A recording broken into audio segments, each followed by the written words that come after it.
पीठ के पीछे वार हो जाता, सामने आवते मार हो जाता, 10वां पास तो होते नहीं के लइकन सन के प्यार हो जाता। प्यार मोहब्बत करते करते रील के ऊपर रील छूटता, पढ़े लिखे में बोका बोकिया दिल के ऊपर दिल टूटता। मजाक नहीं कीजिए, सीरियसली में बोलिए। जितना आदमी वायरल बारन बात के उनकरा में बिक्री होता, दिल के ऊपर दिल टूटला से गांजा सिगरेट के बिक्री होता।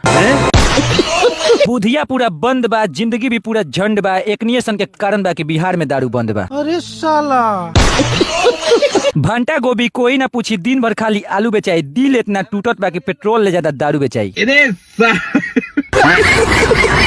कस्टमर नहीं मनावे के पड़ी, एक बार खाली जनावे के पड़ी, दारू के इतना कमी पड़ जाये, E20 बनावे के पड़ी।